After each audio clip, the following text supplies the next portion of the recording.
Welcome back to Fueled by Plants. And look, today I'm gonna jump straight into it. We got something very important to talk about: calories versus fasting, right? Whether you're looking to lose weight, build muscle, or just to heal yourself, we're gonna talk about all these things, dive into all of these things, talk about fasting, the science behind fasting. I have peer-reviewed studies ready to be pulled up. And also, I'm gonna be reacting to a video from one of the leading voices when it comes to fasting. We're gonna talk about that as well, but we're gonna get straight into it, right? So, the outline of what we're gonna be talking about, all right? And I have my notes right here, right? So, we're gonna be talking about calories, okay? We're gonna be talking about fasting. We're gonna be talking about the quality of food, all right? And we're going to be talking about my FitFusion Triad. If you don't know what my FitFusion Triad is, make sure you check out the links below where you can get a free presentation of my FitFusion Triad. But I'm going to be going over it a little bit into detail today. All right. Now, if you don't know who I am, I'm Justin Strickland, a vegan fitness coach. I've been vegan for the last 8 years. It'll be 9 years next month. So I've been plant-based for close to 9 years, and I've been a vegan fitness coach and nutritionist for the last 6 years. I have over 200 transformations when it comes to fat loss, building muscle, healing the body, reversing diabetes, reversing hypertension, things like that. So we're going to be talking about all those different things. And look, I'm not here to give my opinion.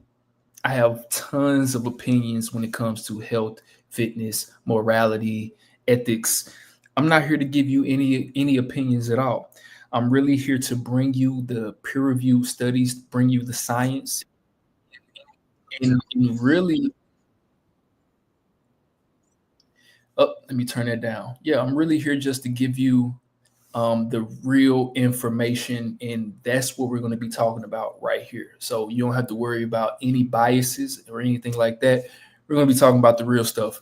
And also, if you want to get a copy of my new book, Fasted: Unlocking the Origins and Transformational Power of an Ancient Practice, my new book, you can get a copy of my new book, link in the description. All right.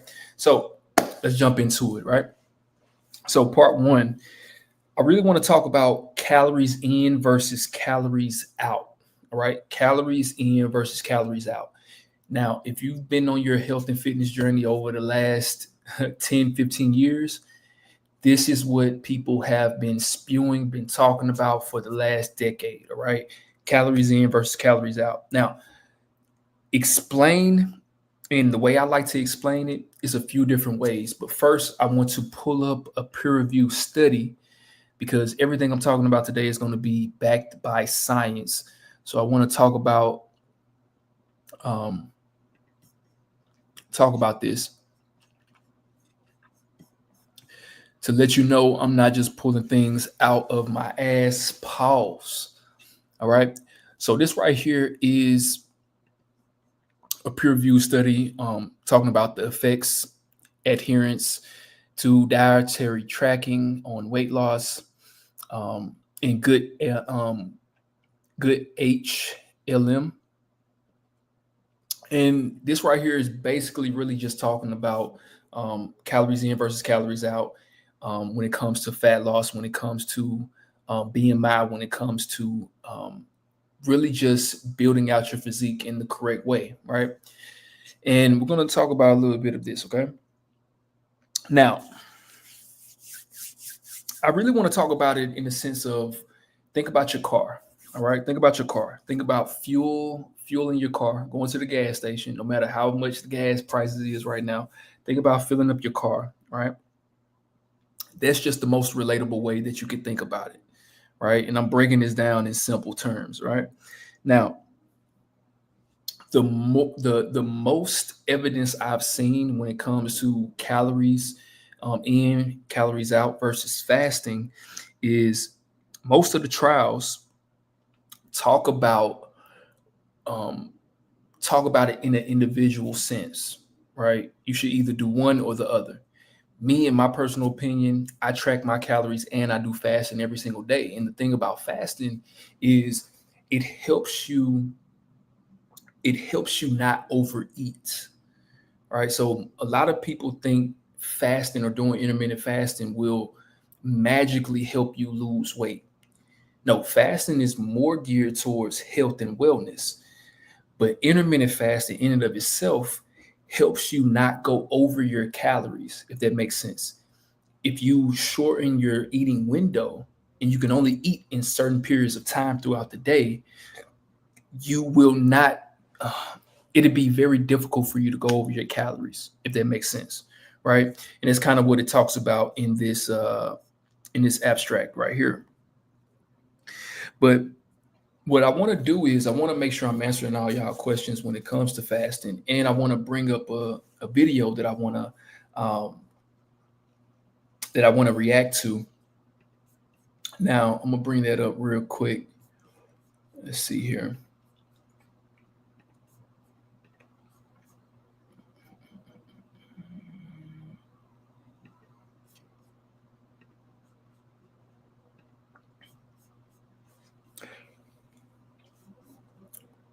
Today I'm going to share with you Eduardo's story with his permission. Eduardo is a client of the fasting method, and in 2018 he was pre-diabetic, and then he Hold up. Let me do that again.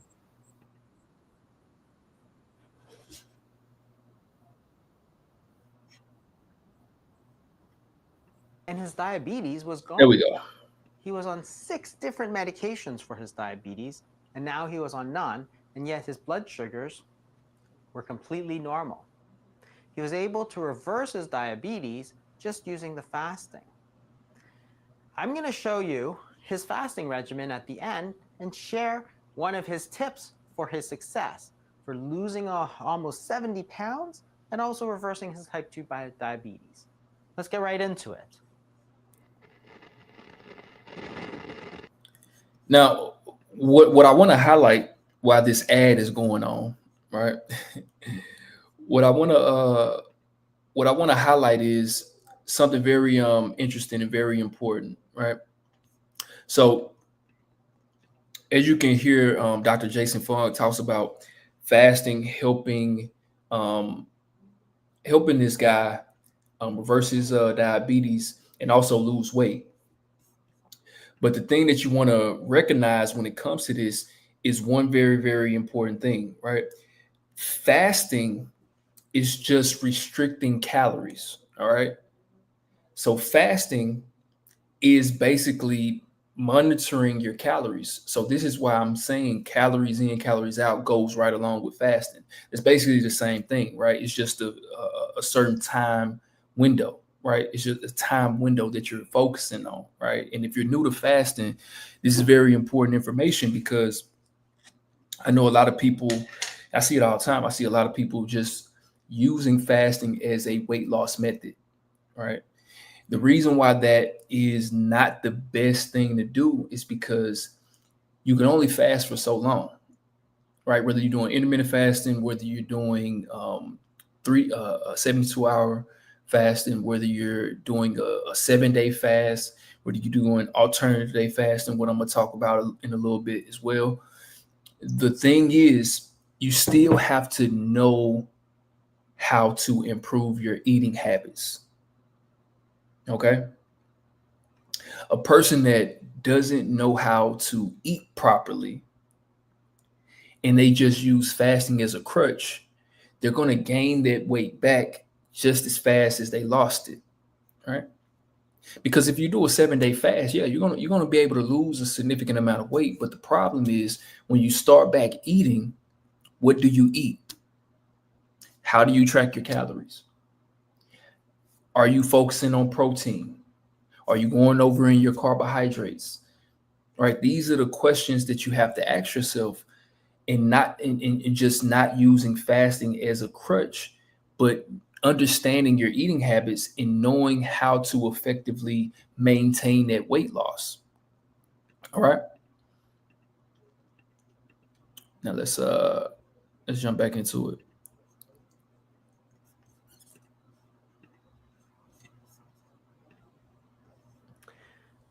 When we talk about weight loss, most people think about this, the energy balance equation, which is body fat equals calories in minus calories out.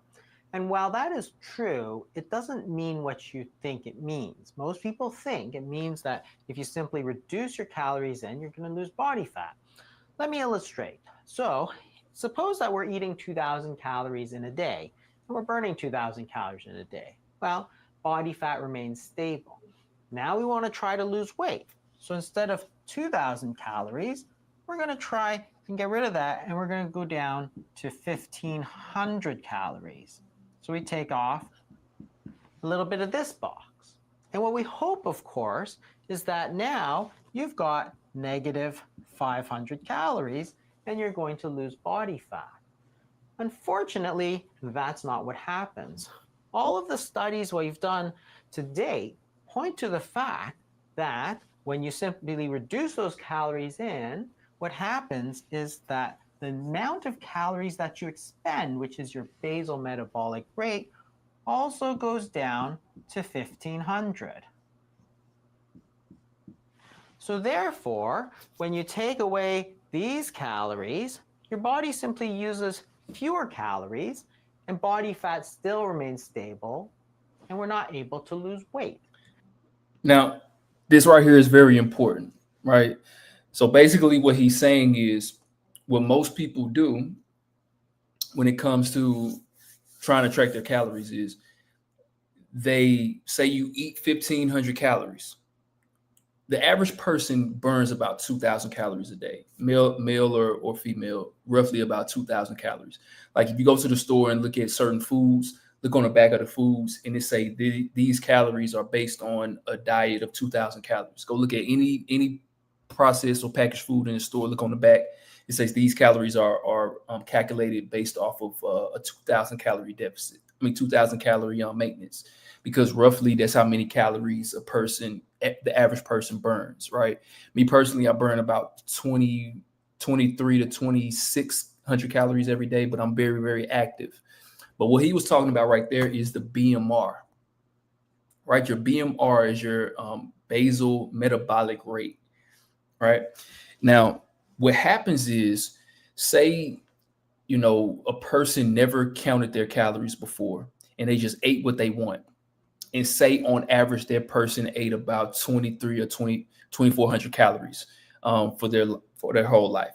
Now they want to lose weight, right? And say they start tracking their calories and they eat about 1,500 calories for that day. What he's talking about is most of the time, if that person isn't deliberately tracking their activity level, what the body is going to do is say, hey, we only got 1,500 calories today. So all we're going to expend, all we're going to use is 1,500 calories. So you only gave us 1,500 calories of energy. All we're going to use is 1,500 calories worth of energy, if that makes sense. So it's not just that you have to track your calories. You have to also make sure you're tracking your activity level, because if you're not utilizing more than 1,500 calories and your BMR or your BMI is very low, which means your metabolism isn't working properly or moving fast enough to burn more calories, no matter if you're in a calorie deficit or not, you're not going to lose weight. Your weight is still going to stay the same and it's not going to go down, right? So you have to be cognizant of both. Is essentially what he's saying right here, right? And that's the big problem with simply counting calories. So how do you think about calories to make this work? So here's the same thing, but drawn a different way. The body scanner reveals the brutal truth about your body that your regular scale will never tell you. There we go. Calories in, body fat, which is just, remember, a way for your body to store calories, and calories out, which is that your body, when it has calories coming in, can do one of two things with it. It can store it, for example, as body fat, or it can burn it. And that's what calories out or your basal metabolic rate. So the exact same equation as your energy balance equation, but simply arranged in a different way. And what you can see from this is that when you eat, that is, calories are coming in, your body has a decision to make. Should it store this or should it burn it? And how does it make that decision? So, what happens when you eat? When you're feeding, you're taking your calories in, and your body can burn it or it can store it. Well, suppose we eat from 8 a.m. to 8 p.m. That's going to be about half the day. So if you essentially what you want to do is you want to start training your body to recognize that, look, I work out. I use a lot of energy every day. I'm not just sitting on my ass, right? Your body, people try to outsmart their bodies. Our bodies are evolutionary machines that's been around for hundreds of thousands of years. The human race has been around 100,000 years, right? You're not going to outsmart your body. Your body has to know that you are going to utilize this energy that you're eating, right? For example, if a person is sedentary, say they sit behind a desk all day at work, and then they come home and they just watch Netflix all night, and they don't do any type of exercise, right? And say they usually eat 3,000 calories. This is just somebody who just eat all day, right? Say they go on a calorie deficit and they start eating 1,500 calories, all right? Out of nowhere, they just start eating 1,500 calories.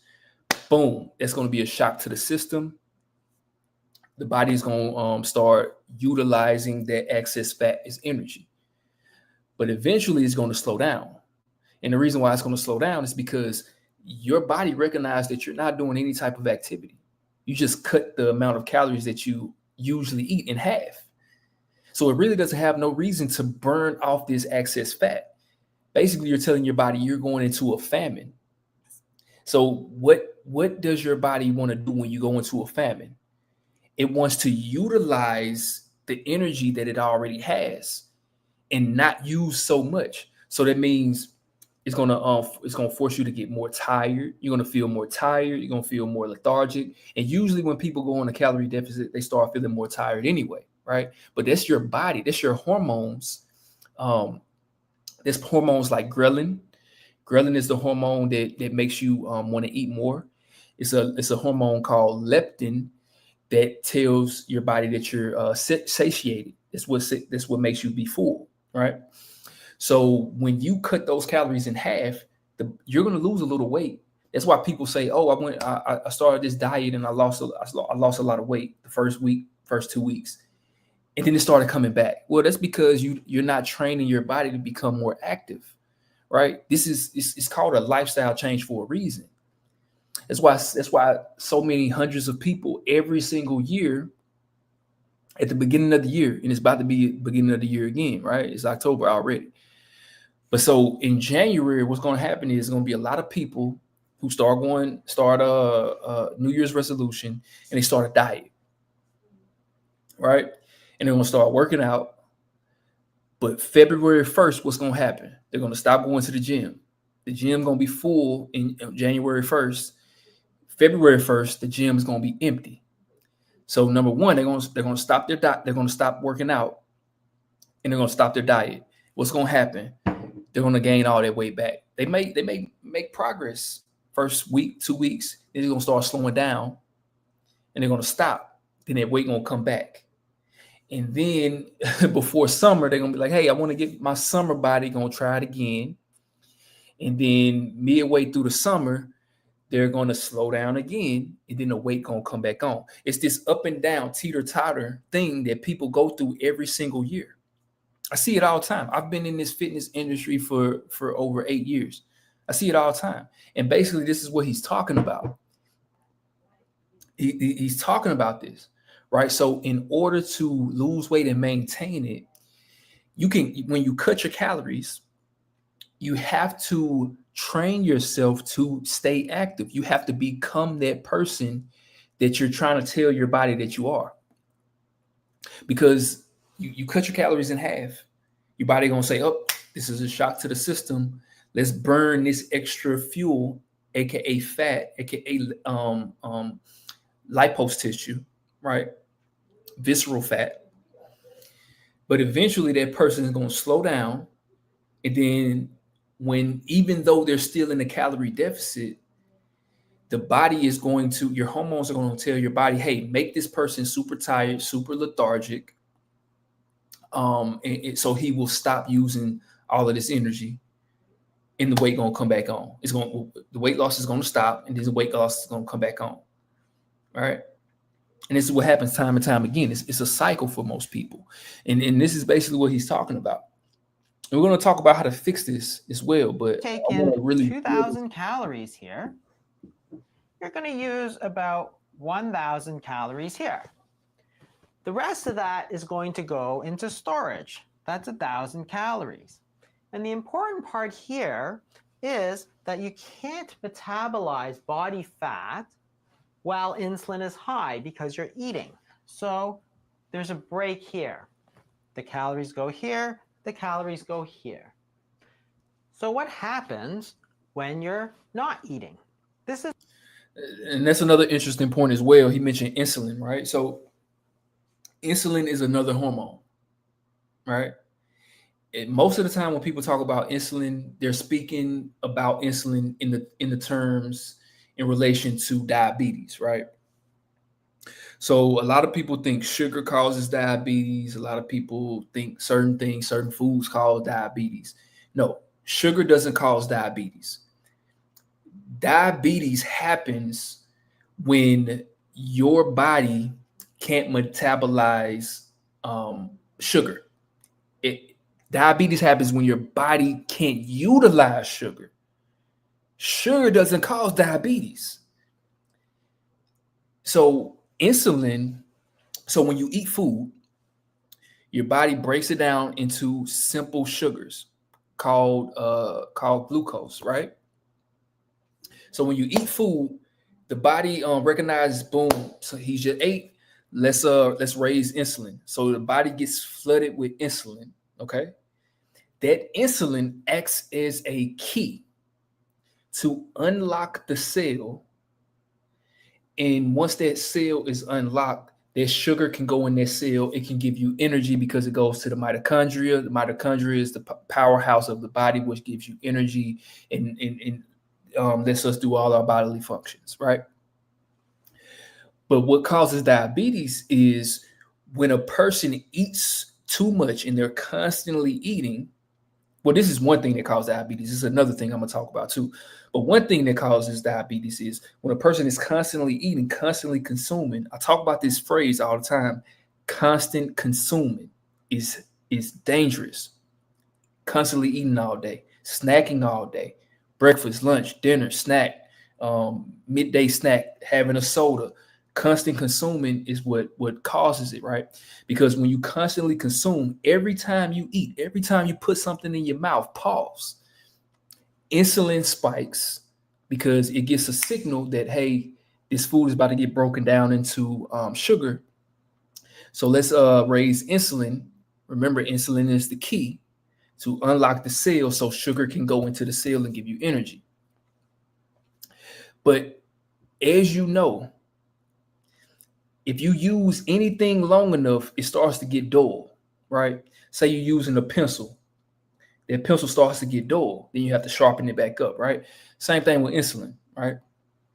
So the more insulin spikes, the less sensitive your body is to it. And that's why diabetes is called insulin resistance. First, insulin resistance happens, then diabetes happens. No, insulin resistance happens first, then hyperglycemia, then pre-diabetes, and then diabetes, right?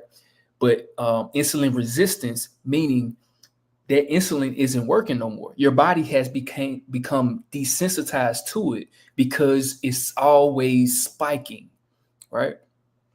So in order to fix that, you have to desensitize yourself to insulin. And the only way to desensitize yourself to insulin is to eat less frequently. So because remember, every time you eat, you get an insulin spike. So the less frequently you eat, insulin goes down. All right. I don't have no problem with insulin resistance because I do intermittent fasting, right? I eat twice a day, and I have time in between when I'm eating. So I have an insulin spike afternoon, then an insulin spike in the evening, and I'm done, right? Sometimes I eat once a day.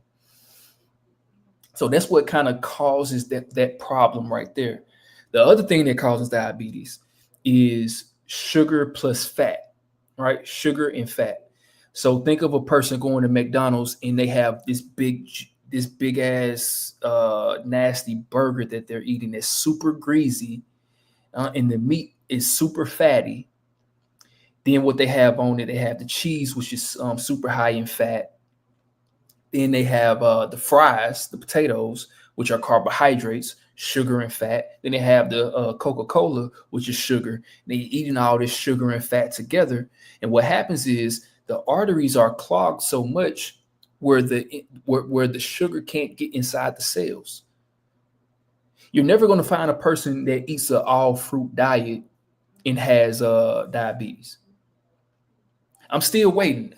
I think last year I did a live stream. I said, somebody find me a person that was a fruitarian and they developed diabetes, and I give them $500. The reason why I said that, because it's never going to happen.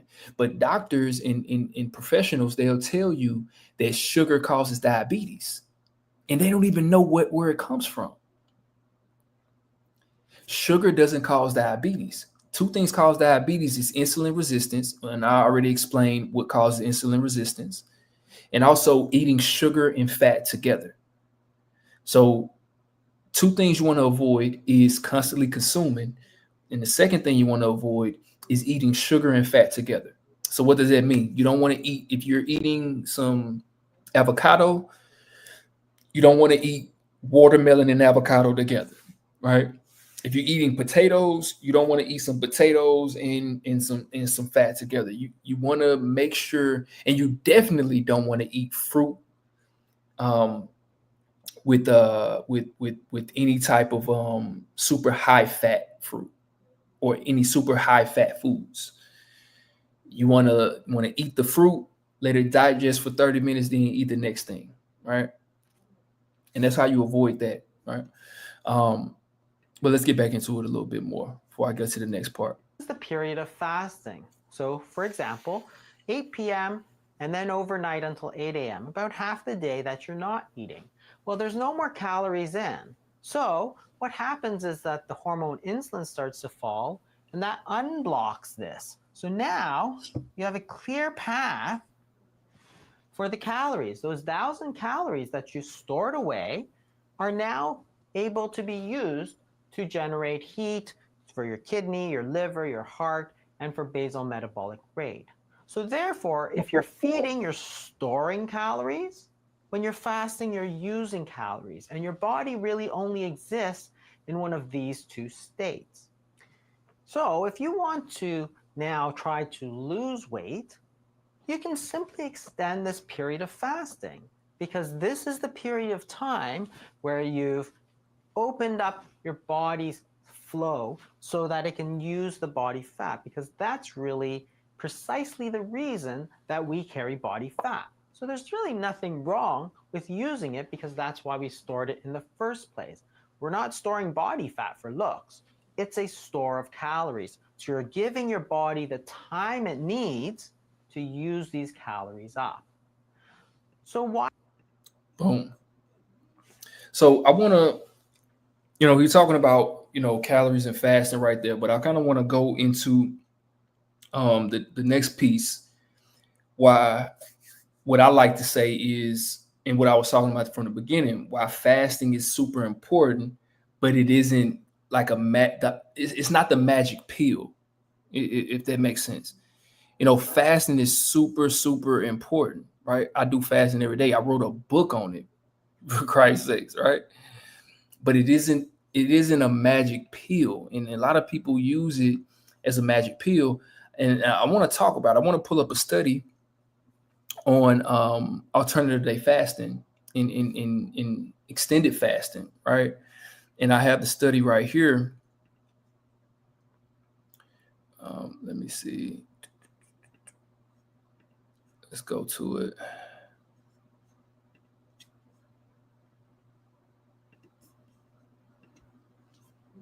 Right. So this study went over, and this study right here is let's see, September. It was last month. This is a brand new study, right? Brand new study. This isn't from 1996, right? Brand new study, and they're talking about a meta-analysis where they took people and they did a 3-week alternative day fasting, and it improved cardio flow, right? And also it helped people, overweight people, helped them lose weight, and it went to a whole lot of different benefits of it, right? But what I want to talk about though is, fasting. What it does is it helps you break the habit of constantly consuming. Oh, hold up. Am I still here? What's going on here? Oh, I thought I lost my screen for a second. Okay, there we go. There we go. Yeah. So what happens is fasting triggers, in the study you talked about, fasting triggering metabolic switching, right? So from glucose to ketones, right? And a lot of people talk about ketones when they talk about ketogenic diets, right?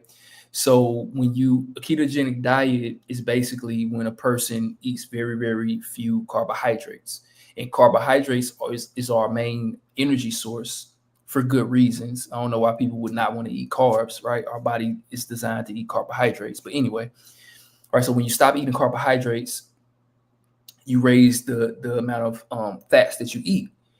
And those fats that you eat don't break down into glucose, they break down into ketones, and that's the energy source, right? But the what the study was talking about was fasting alone without calorie awareness still stalls progress, right? It still stalls progress. For example, like Dr. Jason Fung was just talking about, if you eat 4,000 calories worth of vegan pizza, right, in your eating window, you're not fasting, you're feasting, right? So it still doesn't weigh itself out. Because remember, the average person burns about 2,000 calories a day. So if you fast for 20 hours and in that 4-hour eating window, you still consume 4,000 calories, it doesn't matter, right? It doesn't matter what you did as far as weight loss, right? You still will get some benefits from that fasting period, but as far as fat loss and weight loss, it's not really going to benefit you too much anyway, right? Now, another takeaway that I got from this study right here is, fasting improves heart health effectively beyond just weight loss. Because when we talk about health and fitness, we're not just talking about weight loss. I talk about it a lot because I'm a fat loss coach, but heart health is very important because that goes into the cardiovascular system. If you don't have a healthy heart, you're not going to be able to do too many things, right? And the 3-week alternative day study, alternative day fasting, improved heart and blood flow, and reduced oxygen use, right? So what does that mean? Think about an overweight person, and think about them going up a flight of stairs. Okay. When they get to that, when they finish climbing them stairs, they're usually going to be super, super winded. They're going to want to sit down for a while, and they're going to be breathing very heavy. So what the study is talking about, it improved it reduced oxygen use. What that means is those people used less oxygen, right? They were able to do their daily functions while using less oxygen. So they're able to utilize less oxygen, meaning they're healthier, right? Because think about that overweight person. They take a walk around the park, they're going to be super winded, meaning they're using more oxygen intake. So you want to be able to utilize less oxygen intake. The less oxygen intake you're able to utilize, the healthier you are. as far as heart and cardiovascular system is concerned, right? Basically, this means fasting helps your engine run more effectively, basically, right? A practical spin on this is fasting isn't just fat loss, right? It's a longevity training for your heart. And one of the main causes of mortality in people um, between the ages of 60 and 80 is cardiovascular disease. Diabetes is the main one. Number two is cardiovascular disease, and it's a few other things, few other ailments that people deal with. So by doing alternative day fasting, you can improve oxygen use and improve your heart health. This is what this study says. Alternative day fasting, and this was just a 3-week study. In 3 weeks, think about if you do alternative day fasting, periodically every month. Think how much you can improve your heart health in a whole year, in 6 to 12 months, right? So it's very important data right here. Who here, matter of fact, who here, has a family with heart disease, right? If you think about, if you have a family member or in your family, you have heart disease in your family, right? Imagine being able to lower blood pressure naturally in just 3 weeks by doing alternative day fasting in just 3 weeks, right? This is what this study has found. So say you have a family member, say you deal with high blood pressure, or your mother or your father or you have a friend. You can show them this video, you can show them this data, and show them, hey, you can do alternative day fasting and it can start to improve your health within just 3 weeks. That's mind blowing. Like this isn't the information they show you. You don't see this stuff on TikTok. You don't see this stuff on the news. They're not showing you these things, right? But this can literally save somebody's life right here. It's super important. Super important, right? Also, think about it like this, right? Your heart is like an iPhone, right? Your heart is like an iPhone, and fasting really makes it run on low power mode, but still perform better. Think about that, right? When you put your phone on low power mode, it starts running kind of funny, right? But fasting, alternative day fasting, actually makes you're using less power, but you're still working at capacity. You're using less power, but you're still working at capacity. I just find this super, super fascinating, right? Because I go back to the analogy, right? I go back to the analogy.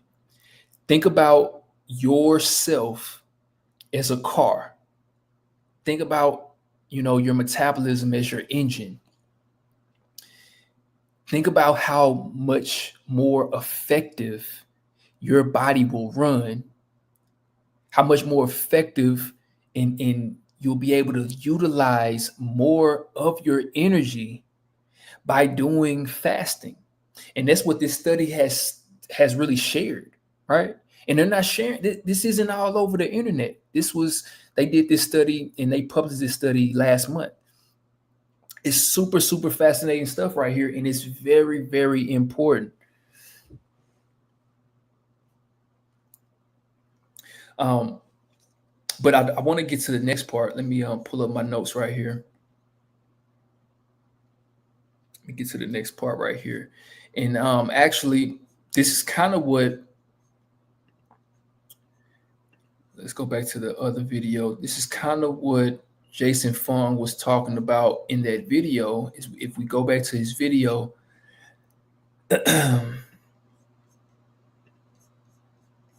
Why didn't the calorie counting method work? In our example, what we tried to do for counting calories was simply reduce the number of calories we took to 1,500. However, if you don't pay attention to having a good period of fasting, and you're eating 6, 7, 8 times a day, and you're eating foods that stimulate insulin, you're keeping your insulin levels high. And what the insulin does is it blocks the ability for you to use your body fat. So you can use these calories, but you're not able to get any more calories out from here. So hitting your goals has nothing to do with discipline. The real culprit is friction, and it slowly erodes your progress. Unlike what most people believe, it isn't because of laziness or poor discipline, but it's a lack of direction and purpose that leaves you feeling stuck and overwhelmed. That's why the highest achievers set micro goals, small actionable milestones that lead to one big goal. Where you initially started out burning 2,000 calories a day, now you're only taking 1,500, but there's no fuel coming in from your storage. And therefore, your body really has no other option than to reduce this to 1,500. Now there's no calorie deficit anymore. You're taking in 1,500, you're burning 1,500, and you're not losing body fat. And that's why the calorie counting doesn't really work, as opposed to making sure that you're focused on correcting the hormones that are going to allow you to lose that weight. And that's this, the insulin, which is going to allow you to use that body fat. So what fasting regimen did Eduardo use to improve his own health like that? Well, first what he did is some 40-hour fasts, which is a fairly long fast. So you're going more than a full day, but he was motivated and he had spoken to his doctor about adjusting his medications. And he did great. He did that every 3 days. And when he was traveling, he tried to do it once or twice a week. Then after he got better, he had lost almost 70 pounds. Now he's just trying to do a maintenance. And now he does a lot of 24-hour fasts. I'm not saying this is the right schedule for you, but this is just an example of worked for him. And remember, be safe out there when you're fasting, especially if you're going to do a longer fast. So, what was his top tip? Understand what's going on before you start. That is, when you're fasting, there's going to be a lot of change. Yo, and another thing as well, if we're talking about fasting, I still want to make sure we're highlighting the fact that food quality still matters, right? You know, calories set the direction, right? Fasting controls the pace, but quality determines how you feel, right? And whole foods, you know, fiber, micronutrients, regulate hunger better than processed junk food, right? And fiber in and of itself keeps you satiated. It goes back to the hormone that we were talking about, the two hormones we were talking about, ghrelin and ghrelin. What ghrelin does is makes you hungrier, right? So eating more high fibrous foods reduces ghrelin, all right? And it produces something called leptin, and leptin is what keeps you satiated, right? And also, I want you to drop your favorite high fiber meal in the comments and let me know what y'all like out there, right? Now, I want to talk about the main mistakes that I see, all right? So mistake number one is thinking fasting overrides calories, right? So fasting, as we've been discussing, fasting helps and goes right along with calories. Both are super important, but you should want to do both, right? Don't just use fasting as a crutch, but both together is what's going to really help you get more bang for your buck, right? Now, mistake number two is neglecting protein, right? A lot of people just sit around, they neglect protein. They don't think protein is super important. You see a whole bunch of people saying protein is a myth. Protein is a super important nutrient, macronutrient, right? And protein, the thing about protein is just a word that is comprised or a combination of amino acids. 9 essential amino acids is what creates a protein peptide, right? Mistake number three is ignoring electrolytes and hydration, which causes fatigue, right? Because electrolytes is what keeps us, healthy, but also keeps our energy high, keeps our hormone balanced, and everything like that. Mistake number 4 is binging during the eating window. What a lot of people do is they fast for so long, they just, as soon as they're ready to eat, oh, I'm about to eat up everything in sight. And that's what causes a lot of unnecessary fat gain as well, right? And the way to fix this is awareness, right? Strength training, forage, or, like I like to call it foraging, right? Fiber-rich meals, a fasting protocol that fits your lifestyle and your schedule, right? And that's what I want to talk about before I get up out of here is my FitFusion Triad framework, right? My method combines science, of course, but also sustainability. And that's the most important thing what we're discussing here is something that you can sustain and maintain for a long period of time, right? So it is really 3 steps to my FitFusion Triad framework. The first is fast, right? Which is controlling your appetite, metabolic efficiency, and it's really fasting correctly and the most beneficial way for you. Number 2 is fiber, right? High fiber foods. That's very good for the gut microbiome. It keeps you satiated, helps digestion, and it's nutrient dense. Okay. And number 3, the last one is forage, right? Foraging is what I like to call strength training or building muscle. That's what our ancestors used to do 100,000 years ago, was forage, right? They didn't have a gym. They didn't have weights. They didn't have calisthenics. They weren't just out there just using their body for no reason. They were out there fighting other tribes, hunting the woolly mammoth, foraging, and finding food, right? So what we have to do instead of fighting woolly mammoths today, in this day and age, is we manufacture that same foraging that our ancestors used to do. And that's what we do for strength.